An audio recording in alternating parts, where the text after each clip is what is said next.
Ramadan adalah bulan yang penuh dengan kebaikan, bulan penuh dengan rahmat, dan bulan yang penuh dengan aktivitas. Tapi bukan cuma aktivitas yang berhubungan dengan duniawi saja, karena sesungguhnya Ramadan adalah bulan di mana kita justru diberikan kesempatan oleh Allah Subhanahu wa Ta'ala untuk memperbaiki ibadah kita, baik secara kualitas ataupun secara kuantitas. Nah, ada satu ibadah atau amal ibadah yang kita kerjakan di bulan Ramadan ini, yaitu sholat tarawih. Tarawihnya ada apa nih? Kenapa? Biasanya 10 hari pertama tarawihnya masih penuh tuh masjid, masih banyak dengan sandal-sandal. 10 hari kedua berkurang. 10 hari ketiga sudah mulai tinggal secuil saja. Penumpang-penumpang terakhir. Dan tidak kalah pentingnya, banyak sekali tarawih-tarawih yang atau mungkin sholat tarawih yang dikerjakan. Ini banyak orang tarawihnya tanda kutip same day. Kenapa same day? Karena mereka tidak merasakan katakanlah kenikmatan dari tarawih tersebut. Ada apa dengan tarawih dan bagaimana caranya kita bisa memperbaiki tarawih kita dari konsep katakanlah sudut pandang kesehatan. Teman-teman sekalian, kita tahu bahwa tarawih sendiri berasal dari kata atau dari bahasa Arab yang artinya atau mungkin diambil di situ kata tarwiha atau mungkin beristirahat. Puasa sendiri sebenarnya adalah istirahat.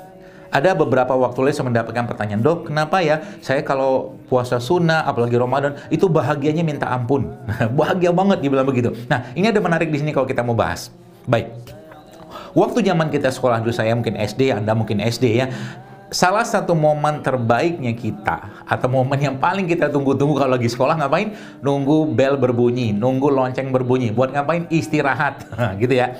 Apalagi ada guru rapat, itu lebih senang lagi tuh, karena rapat seharian. Terus yang ketiga, itu biasanya nunggu bel atau lonceng pulang. Senang nggak? Senang. Kenapa? Istirahat. Udah nggak sekolah lagi, kita bakal pulang atau kita bisa main-main. Sebenarnya 11 bulan atau 12 bulan yang ada, Bapak Ibu sekalian, teman-teman sekalian, itu kalau boleh saya katakan kita tuh kerja terus. Salah satu yang bekerja adalah mulut kita, pencernaan kita, atau tubuh kita. Allah memberikan syariat puasa kepada kita semua sebenarnya ibarat seperti lonceng atau bel untuk istirahat. Maka Ramadan adalah bulan istirahat. Bulan kita menikmati istirahat, santai-santai, tenang-tenang, tidak perlu gerusak-gerusuk, apalagi sibuk dengan membahas makan apa, minum apa, itu boleh. Tapi justru malah kita harus meningkatkan amal ibadah. Makanya ketika Ramadan, kita justru malah harus merasakan atau menikmati ibadah-ibadah yang kita lakukan, yang itu sejatinya dalam rangka memberikan asupan buat ruhnya kita, iman kita, jiwa kita, atau hatinya kita. Nah, kembali ke masalah tarawih tadi. Tarwihah atau istirahat, sholat tarawih yang kita lakukan atau mungkin kita lihat sekarang mungkin di Mekah itu kebanyakan itu sholatnya Masya Allah ya. Kita tahu di Mekah itu sholatnya bisa sampai 23 rakaat, itu bisa sampai jam tengah malam ya baru selesai. Kemudian mereka istirahat sebentar, lanjut lagi dengan sholat qiyamul lail atau sholat malam.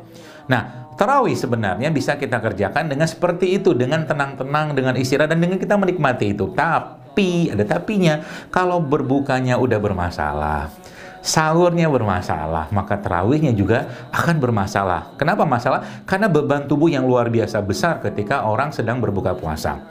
Kenapa bisa besar beban tubuhnya?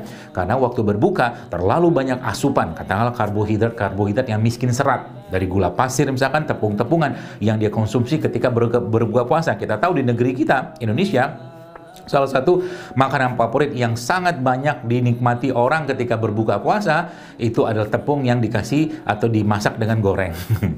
Bahasa lainnya tepung atau gorengan ya. Nah, ada di situ masalahnya ada dua di situ. Kenapa ada masalah di situ? Karena ketika tubuh sedang ya istirahat ya, harusnya dia mendapatkan fuel atau bahan bakar yang bisa menggerakkan tubuhnya, yang didapatkan justru malah karbo yang berlimpah gara-gara tepung yang ada. Itu yang pertama, dan itu beban buat tubuh. Yang kedua, dia mendapatkan katakanlah atau merasakan beban lagi dari apa? Dari minyak goreng yang ada pada produk yang dia makan tadi. Sudah dua tuh, belum lagi kita bicara teh manisnya, belum lagi kita bicara es tehnya, belum lagi kita bicara sirup-sirupannya. Akhirnya apa? Tubuhnya sibuk, repot atau kerepotan atau kebingungan. Ini berlimpah, ibarat kata saat itu banjir gula masuk dalam tubuh kita dan lemak-lemak yang tidak sehat atau trans fat yang masuk ketika dia sedang berbuka puasa. Apa yang terjadi? Ya sudah, maghrib ngantuk, ya.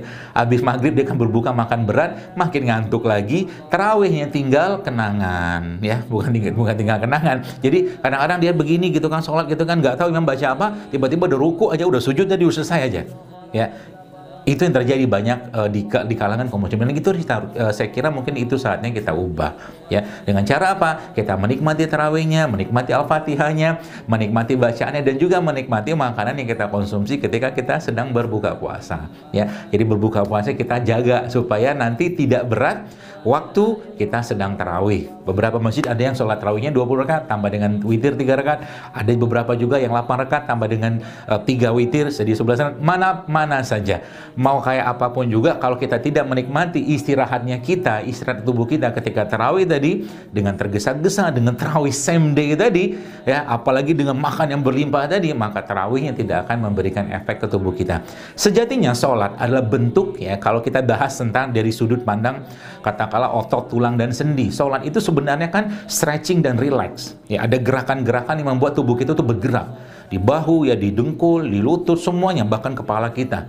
Dengan gerakan-gerakan seperti itu sebenarnya, Masya Allah, tubuh kita mendapatkan aliran darah yang lebih optimal. Dan itu sudah banyak penelitian menjelaskan tentang itu. Jadi bayangkan kalau seandainya sholat yang kita lakukan tersebut, kita memohon kepada Allah tentunya, mengikhlaskan niat karena Allah kita ketika sholat tarawih tadi, tapi kita minta niat yang lain juga. Ya Allah, jadikan sholatku ini sebagai wasilah untuk aku lebih sehat lagi, untuk bisa lebih taat. Boleh nggak? Boleh-boleh saja, sepanjang niatan itu kita kembalikan kepada Allah, dan tentunya niatan awalnya adalah mengharap wajah Allah atau mengharap ridho atau pahala dari Allah Subhanahu wa taala. Sudah saatnya kita merasakan tarawih maraton, ya. Tarawih maraton, bukan tarawih same day lagi di Ramadan kali ini, dengan cara memperbagi makanan kita dan menikmati tarawih kita di bulan Ramadan tahun ini, insya Allah.